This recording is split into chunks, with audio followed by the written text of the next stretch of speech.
Welcome or welcome back to my channel. I'm Hannah Blackwell, and today we're going to talk about my update for my 2025 Romantasy Bingo and a TBR for all of the fantasy romance / romantasy books that I still really want to read coming up very soon. I love doing TBRs. I like doing romantasy, fantasy romance TBRs because it gives me inspiration, especially right now. I am slumping a bit, so I think kind of hyping myself up is a really good idea right now, and I think it's going to help me kind of get more excited and hyped up about the fantasy romance books I want to read. So if you haven't already subscribed and you like videos like this about romantasy and fantasy romance, make sure that you click the subscribe button, click the like button if you like videos like this, and comment down below with the next romantasy fantasy romance book that you want to pick up. Without further ado, let's get into this video.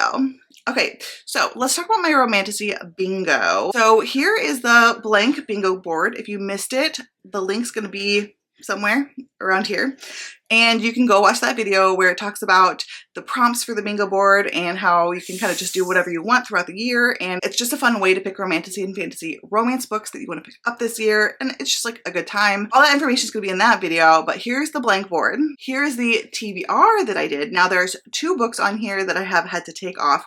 One is because How Does It Feel? I've already read, but I read it at the very end of 2024. And the other one is Fear the Flames, which I did try to read, I think also at the end of 2024, but I DNF'd it. I was not a fan. I know things are going to move on. I'm not going to be reading exactly like what my TBR was or have the books from that TBR be those exact books I used for the prompt, if that makes sense.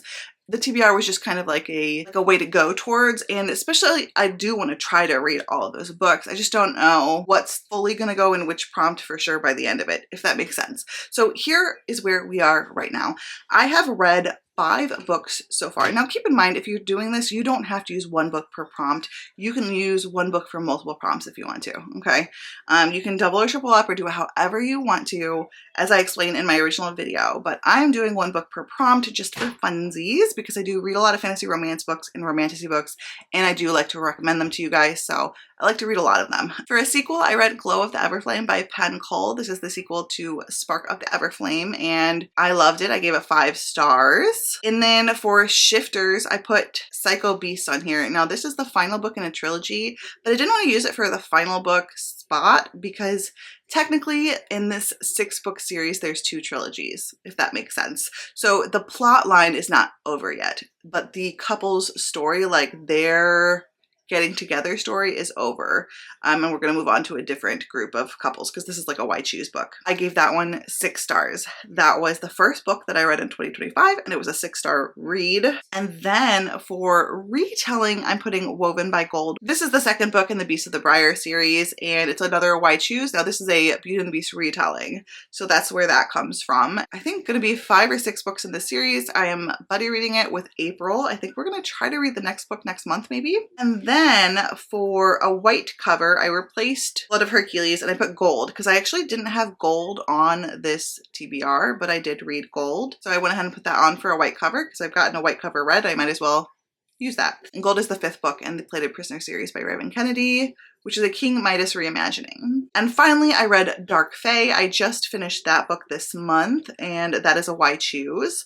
I think there's 4 or 5 books in that series. It's by the Twisted Sisters, Carolyn Peckham and Suzanne Valente, and it's in the same world as the Zodiac Academy, and I enjoyed it. I'm just slumpy right now, so I give it 4 stars. I will be continuing on. It wasn't like an all-time favorite, but I definitely enjoyed myself. That is where we are right now. I am currently reading Nectar of the Wicked. I did have that placed under black cover for my TBR, so I might put that for black cover. I could use it for Fae, I could use it for Dark, I could use it for black cover, I could use it for Hyped. I am reading that right now. I'm 25% in, and I'm enjoying it. Okay, so now let's talk about some books that I want to read coming up. These are, I think, 12 fantasy romance books that are on my more immediate TBR that are, I also want to add this, these are all new series. These are not series continuations. So this is not the books that the fantasy romance series that I'm in the middle of that I want to read the next book. So these are actually all either standalone or new series. The first one is Of Talons and Steel. This is by Sam Thorne, and this is a sapphic / trans book. So I'm really excited. I have not found any trans fantasy romance. This was recommended to me by April. I don't know that she's read it yet, but it's on her TBR too. She brought this to my attention. The cover is absolutely stunning, and I think it is about someone who was sent to be a warrior after she disgraced her family, but she doesn't want to be a warrior. And it looks like she meets this harpy that has the face of someone she used to know. So it sounds very intriguing. That one is not on KU, so I'm probably going to buy that through the author's website because I'm not buying off Amazon at the moment. Though I am still using KU because it hurts a lot of indie authors to not use KU, so I'm trying to like pick and choose how I help Amazon, and so I've canceled everything on Amazon except for KU, and I will be ordering books not through Amazon anymore. So of Talons and Steel, I will buy through the author's website, and I'm very excited for that one. The next one is The Flame King's Captive by Chloe Chastain. This one intrigues me because it is a dragon rider, but it's also a megaverse. Oftentimes I find if it's dragons with omegaverse, it's dragon shifters. So this is very intriguing. I think there's this girl and she is supposed to be marrying this king, but this dragon rider shows up. He's like a barbarian dragon rider of sorts, and he shows up, unalives the king, and then takes her captive. So it's captive captor. I think he tells her she's an omega of sorts. I don't think it's white shoes, but dragon riders, omegaverse, captor captive, like that's everything that I want and like. So high up there on my list. Another dragon romantasy is Empire of Flame and Thorns by Marion Blackwood. I've talked about this being on my TBR multiple times. I've talked about it on a few TBRs, and I still really want to read it. Nothing's changed. There's an academy setting, there is fae, there are dragon shifters, and then there is an enemies to lovers romance as well. So it has so many buzzwords for me that I'm very intrigued by that one. I hope I like it. So the next book I have here is The Goddess of by Randy Garner. So this involves the daughter of a high sea goddess, which that in and of itself is very unique. This is already giving me, this is not a normal romantasy that you're used to seeing. And I think that there's like gods and goddesses. She has no power, she has no title, and she has to like form a union with the god of an opposing family. So potentially enemies to lovers at the same time, arranged marriage, and she is turning to the high god of death. So I'm guessing the high god of death and curses. I'm guessing that is the hero in this book. So he says, okay, I'll help you out, but you have to let me curse you. And she has to go into the curse blindly, like not knowing what the curse is. And obviously things get crazy from there. This sounds very intriguing. Like there's going to be a lot of political elements to it as well, with the enemies to lovers aspect and gods and goddesses, which I love to see in fantasy romance. I know we see fae a lot and vampires and things like that, but to see gods and goddesses is always fun. Then I have A Touch of Gold and Madness by K.L. DeVore. I heard about this book from Emmy, and I'll have her channel linked down below, but I keep hearing about this book, and I think that this is fantasy romance, but a bit dystopian. The only thing that's kind of pushed me off from this book is the fact that you kind of read it in tandem with a prequel series. The last time I tried that was JLA and the From Blood and Ash series with the prequel series, and we all know how that turned out. Not well. Not a fan. So I'm a little bit nervous about that, but at the same time, this looks really, really good. So we have a princess assassin, which we always love to see it, and she's ordered to unalive the prince of is it like a neighboring kingdom or something like that? This is like a post-apocalyptic society, but I believe with fae too. Sounds very unique and exciting, but also with that assassin trope, I just love to see it. So I'm still very intrigued. I'm just a little bit nervous about this whole tandem reading one series and the prequel series. And like you have to tandem read them, like you can't read them out of order. And I don't know, something about like the have to situation and being told what to do, and it somehow feels really complicated to me, and it really confuses my ADHD, and I just don't like it. So that's the only thing, but I will probably push through on that one. Okay, the next one I have is House of Beating Wings by Olivia Wildenstein. Olivia Wildenstein. This is a Venetian-inspired fantasy romance. For some reason, this synopsis confuses me, so I'm going to read it. It says, free the crows, Fallon, and they will make you queen. Oh yeah, I remember reading about this, yeah. So the oracle predicted that she's going to be a queen one day, and she's going to marry a king, and she never imagined herself rising to that power because she is like half fae, I believe. She is like best friends slash like pining over this prince. She accidentally releases this winged demon and she's become the demon's obsession. Sounds very intriguing. Another one I have here is Helen Schuer's Blood and Steel. Everyone's been reading this Legends of Thesmara series, and I just want to be on the hype train and read it with everyone else because everyone's been loving it. I think this is like a woman who wants to be a warrior, but because of this prophecy, women are not allowed to hold weapons, and things go from there. And I think there's a lot of like training sequences. I think the guy that's like training her is also the love interest, which I also always love to see that too. So definitely want to get to that one. Then I have the Legacy series, Reign of Shadows and Endings by Melissa K. Rourke. Another book that I'm seeing all over the place. I know that this is like Jess's obsession. Jess from Honest Fiction.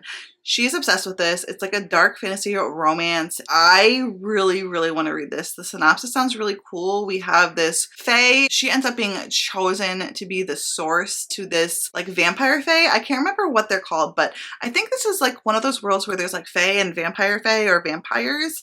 And I always like that. Like I love vampire fae. Like I love the mix between the two, like blood-sucking fae. I just love to see it. I'm really excited for that. And it sounds like she doesn't want to be his source. So it's kind of like forced proximity, almost like an arranged marriage, but not like an arranged bond. And it's also supposed to be very dark. Lots of triggers, but it does sound very good. Then I have Blood of the Sands by S.C. Grayson. This one is a fantasy romance that's set in a desert setting. I love desert settings for fantasy romance and I want to see more of them. So that is literally the only reason I put this on. Like I haven't even read the synopsis for this one. I don't even think I need to. When I'm in a summery mood, like I'm gonna pick this up and the reviews are looking really good for it too. So I think I'm gonna go into this blind and just know there's snakes on the cover and it's set in a desert, but it's fantasy romance. The North Queen is the next one. This is by Nicola Tish, maybe? And this is like a wintry fantasy romance. And the daughter of the king is like sent into hiding when there's like either like a civil war or a revolution or a war with another neighboring territory. I'm not quite sure. Something happens and with this war, but eventually they go to find her because they lose her. Like they don't remember where she's hidden or something like that. And so then when she comes back, she actually has zero memory. So she's like a princess who I think is like supposed to be ruling, but she doesn't have a memory of who she is or where she is or anything. So obviously there's a freaking issue with that. So it sounds very complicated and political, but also like wintry. And so I'm very intrigued. I do own that one as well. And I want to read my physical TBR. So that's definitely on there. Another book for my physical TBR is a book that I have talked about for years that I still haven't read yet. And yes, that is Hole in the Soulless by Denali Day. I liked the prequel novella, Sven the Collector. Each book in the series follows a different couple. It's got wyvern riders that are like barbarians. It's got fated mates. And the writing is wonderful. It's very low to no spice. This is Norse inspired as well, which I love a Norse inspired fantasy romance. And I do own this one. It was a gift from Maggie and I want to get to that one, and I want to get to that one this year. Like, I'm set on it. Finally, I have The Book of Azrael by Amber Nicole. Everyone and their mother talks about this series. It's a very hyped fantasy romance, especially on Book Talk, I would say. And I think the heroine is like the baddie. Like, she is Morley Gray and some type of demon. And that's all I know. And I'm good with that. Like, I love a baddie Morley Gray female main character. Like, give me that. Like, I want to see more of that. So that is like the one thing that I'm like, okay, I want to read that just because of that. So that one's definitely on my TBR as well. These are the 12 books that I want to get to as soon as possible in terms of like new series. So let me know if you've read any of these books, which ones you think I should prioritize first. They are all basically way up there. But I will say I am still technically prioritizing sequels. So I'm thinking maybe for every 2 sequels, I read a new book, like a new series. I don't know that that will actually lead me on the way to having less series read. I actually don't think that would be enough, but it's okay. I think I'm gonna do something like that. So let me know, what's the next fantasy romance book that you want to pick up? Have you read any of these books? Which ones I should prioritize? If you like this video, don't forget to click the like button and subscribe if you haven't already. All of my social media is linked down below in the description, including my Goodreads Instagram, my Patreon, and my TikTok. Until next time, fellow readers, keep reading and living your best life. Guess you're trying to stay strong and fake a smile until